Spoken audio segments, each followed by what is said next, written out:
Bienvenidos a esta su clase de anatomía. El tema para hoy es huesos de los miembros superiores. El objetivo, reconocer las estructuras de los huesos que forman los miembros superiores para comprender cómo se relacionan y qué tipo de movimientos proporcionan.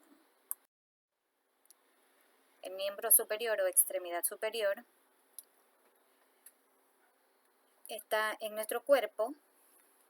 Se fija en la parte superior del tronco y se compone de 4 segmentos: cintura escapular, brazo, antebrazo y mano. En la imagen vemos, ahí está la cintura escapular y está compuesta por la clavícula y el omóplato. Luego tenemos el brazo, que está compuesto por un solo hueso, que es el húmero. El antebrazo está compuesto por el cúbito y el radio. Y en la mano tenemos una parte que se llama carpo o muñeca, que está compuesto por 8 huesos, y luego tenemos las falanges.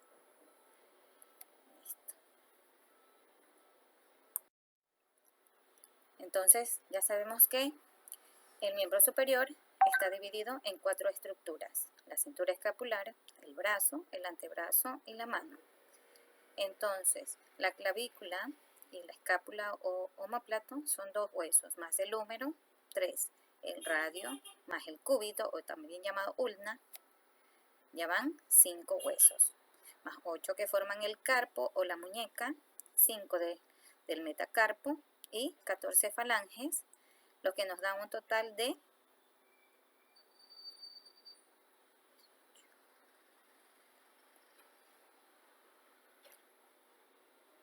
32 huesos. Estos 32 huesos forman los miembros superiores.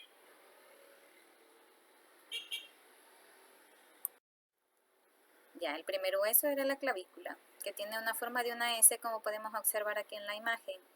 Tiene forma de una S, tiene un borde anterior, que se llama borde interno o pectoral mayor. Luego tenemos el fascículo anterior para el músculo deltoides. Luego tenemos el borde posterior para el músculo trapecio por fuera y esternocleidomastoideo por dentro. Luego observamos el extremo medio o external, que es de forma triangular o cuadrangular. Y luego tenemos el extremo lateral o acromial, que es aplanado y presenta una carilla articular oval para el acromión, es decir, para una parte del omóplato. Luego tenemos bordes.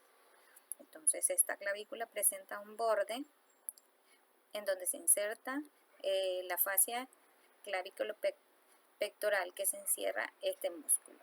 Bien. Luego tenemos el agujero nutricio, y ese agujero nutricio se encuentra en el extremo lateral por donde pasa la arteria nutricia.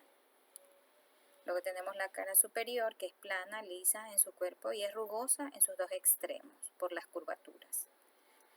Luego tenemos la cara inferior, en donde se inserta el músculo subclavio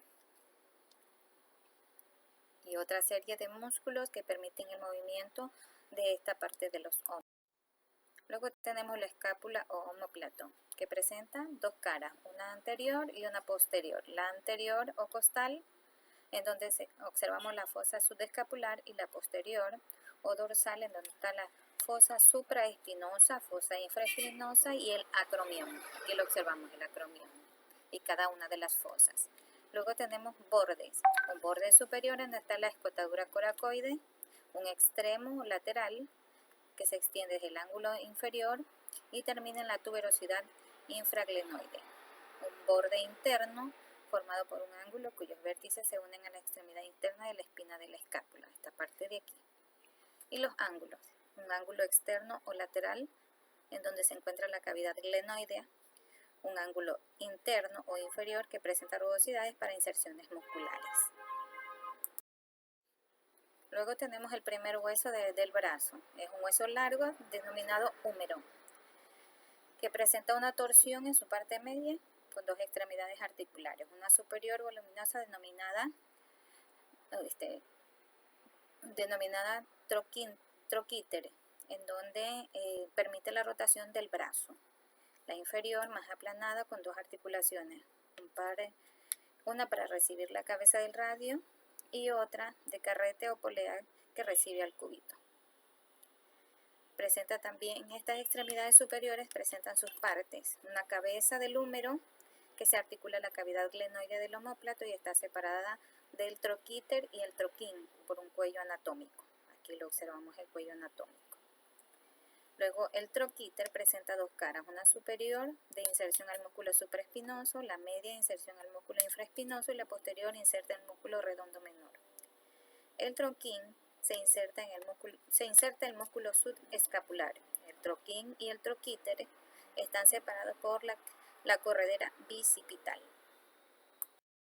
Luego tenemos los bordes. Un anterior en la mitad o inferior del borde es romo y se inserta el músculo braquial anterior. En el un extremo que presta inserción al tabique intermuscular externo y a los músculos supinador largo y primer radial. Un borde interno que da inserción al tabique intermuscular interno.